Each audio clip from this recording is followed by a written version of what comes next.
Hello guys, मैं हूं आपका नरेटर अमित और आपका स्वागत है मेरे channel E Patron your internet buddy में। लास्ट वीक मैंने अपने चैनल पर लव डेथ प्लस रोबोट के सीजन 1 के 10th एपिसोड शेप शिफ्टर की फुल स्टोरी एक्सप्लेनेशन वीडियो डाली थी, जो कि काफी अच्छी वेरिएबल शॉर्ट स्टोरी है, तो उसे जरूर चेक करें, आपको वो काफी पसंद आएगी। शेप शिफ्टर का लिंक आपको ऊपर आई बटन में मिल जाएगा। इस चैनल पे already love death plus robot series के ऊपर पूरी प्लेलिस्ट अवेलेबल है, जिसमें stories like pop squad, beyond अकेला रिफ्ट एंड सोनीज एज की एक्सप्लेनेशन वीडियोस ऑलरेडी अवेलेबल हैं। जैसे कि आपको थंबनेल से पता चल ही गया होगा, इस वीडियो में मैं बात करूंगा सीजन 1 के एपिसोड 5 में दिखाई गई कहानी सक्कर ऑफ सोल्स की। ये एक वेम्पायर स्टोरी है, और वो भी कोई ऐसा वैसा वेम्पायर नहीं, किंग ऑफ वेम्पायर ड्रैकुला की। और अगर आप वेम्पायर्स के ऊपर और जानकारी लेना चाहते हो तो मेरे चैनल पे वेम्पायर्स के ऊपर भी एक प्लेलिस्ट अवेलेबल है, उसका लिंक मैं आपको डिस्क्रिप्शन में डाल दूंगा, तो डू चेक इट आउट। इस कहानी में एक ऐसे आर्कियोलॉजी एक्सपीडिशन के बारे में दिखाया गया है जिसमें गलती से आर्कियोलॉजिस्ट से एक एंशिएंट वेम्पायर रिलीज हो जाता है, जिसके बाद वो पूरे क्रू पे कयामत ले आता है। ये एक बहुत ही बढ़िया शॉट है, और इस स्टोरी की एनिमेशन को कुछ और रियलिस्टिक किया जा सकता था, जैसे कि हमें शेप शिफ्टर में देखने को मिली थी। एज यूजुअल इस वीडियो में मैंने सक्कर ऑफ सोल के प्लॉट को डिस्कस किया है, तो spoiler alert is in effect. और इस सीरीज में काफी वायलेंस एंड न्यूडिटी को फीचर किया गया है, तो व्यूअर डिस्क्रिप्शन इज एडवाइस। आइए अब बिना किसी देरी के वीडियो शुरू करते हैं।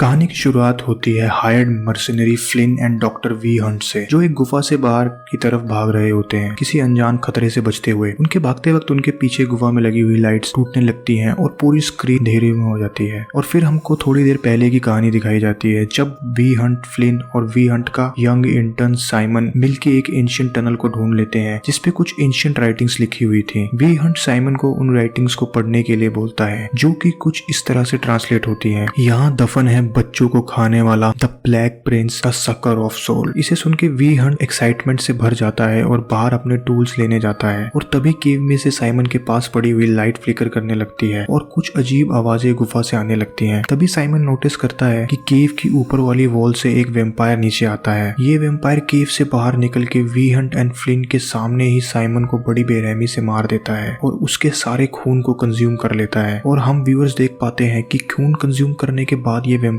अपने ट्रू मॉन्स्ट्रस फॉर्म में आ जाता है। फ्लिन इस वेम्पायर पे काफी सारी गोलियां चलाता है, बट गोलियों का उस पे कुछ असर नहीं हो रहा था। वी हंट एंड फ्लिन वहां से अपनी जान बचा के भागते हैं, और अब कहानी स्टार्टिंग के सीन पे वापस आ जाती है। भागते टाइम फ्लिन अपने एम्प्लॉइज ग्रे एंड मिकी को वेपन्स रेडी रखने को बोलता है, but V Hunt and Flynn को वेम्पायर घेर लेता है। तब वी हंट फ्लिन को बताता है कि ये ड्रैकुला द इम्पेलर है। ड्रैकुला फ्लिन को पकड़ लेता है और फ्लिन उस पे अपने नाइफ से अटैक करता रहता है। इसे देख के ड्रैकुला उसे रोमानियन लैंग्वेज में वॉरियर बोलता है और उसके धड़कते हुए दिल को खाने की इच्छा जताता है। ड्रैकुला फ्लिन को खाने ही वाला था कि तभी एक कैट वहां आ जाती है, जिससे ड्रैकुला डर जाता है, और फ्लिन इस कैट का फायदा उठा के उसे यूज करता है ड्रैकुला को वहां से भगाने पे। इजिप्शियन माइथोलॉजी में कैट्स को अक्सर लिविंग एंड डेड वर्ल्ड के बीच का लिंक माना जाता है, और कैट्स डेड वर्ल्ड से लिविंग वर्ल्ड में आने वाली सोल्स को वापस डेड वर्ल्ड में भेजने की ताकत रखती हैं। ऐसा ही हमें द ममी पार्ट 1 में भी दिखाया गया था, जब एक कैट को देख के इमोटेप्ट की मम्मी वहां से भाग जाती है। डॉक्टर वी हंट फ्लिन को बताता है कि ड्रैकुला कैट से बहुत डरता है, क्योंकि कैट्स को खाने से उसके मांस चल जाता है, और इसलिए गांव के लोग अक्सर ड्रैकुला के किले पे लाखों बिल्लियों को लाके छोड़ देते थे। इसीलिए उन्हें उस जगह पे इतनी सारी स्ट्रे कैट्स देखने को मिल रही थी। फ्लिन कैट को लेके वी हंट के साथ अपने एम्प्लॉइज मिकी एंड ग्रे के पास पहुंचता है और वहां से भागने का प्लान बनाने लगता है। गैरी उन्हें अपने वेपन्स गिनाती है, जो ज्यादा नहीं थे, कुछ एमो राउंड्स एंड थोड़ा सा C4 एक्सप्लोजिव के अलावा। इसके बाद वी हंट उन्हें बताता है कि ये ड्रैकुला द इम्पेलर है, जिसने लाखों लोगों को इम्पेल किया था। और अगर आप लोगों को नहीं पता तो मैं बताना चाहूंगा कि व्लाड द इम्पेलर वलाशिया का वॉर्ड लॉर्ड था, जिससे ड्रैकुला की इंस्पिरेशन ली गई थी। और बहुत जल्द मेरे चैनल पे व्लाड के ऊपर भी वीडियो आएगी, तो stay tune for that. Channel को सब्सक्राइब करके बेल आइकन को दबा दें, ताकि उस वीडियो का नोटिफिकेशन आपको फटाक से मिल जाए। तभी उस रूम के डोर पे एक जोर से नोक होती है, जो ऑलमोस्ट डोर पे लगे हुए लॉक को तोड़ देती है। आप सोच रहे होंगे कि कैट्स कहाँ गई, राइट? तो कैट्स रूम की छत पे बिजी हो जाती हैं, जिसकी वजह से ही ड्रैकुला वहां आ गया था। वी हंट वहां एक सीक्रेट पैसेज को ढूंढ लेता है, जो एक प्रिजन सेल में जाता था, जो वी हंट को कैसल के मैप से पता चला था। वो लोग ड्रैकुला पे अपना पूरा एमो फायर करके उस रूम में C4 लगा के वहां से भाग जाते हैं, और एक जोरदार ब्लास्ट होता है, जिससे ड्रैकुला ऐश में बदल जाता है। जब वो लोग प्रिजन में पहुंचते हैं तो उन्हें वहां ड्रैकुला जैसे बहुत सारे वेम्पायर्स छत पे सोते हुए दिखते हैं, जो अब उनकी फ्लेयर की रोशनी से जागने लगे थे। इन वेम्पायर्स पे उनके साथ आई कैट का भी कोई असर नहीं होता, और ये सारे वेम्पायर वेम्पायर्स उन पर अटैक कर देते हैं और ये स्टोरी उनकी चीखों के साथ ही खत्म हो जाती है। अगर आप भी सोच रहे हो कि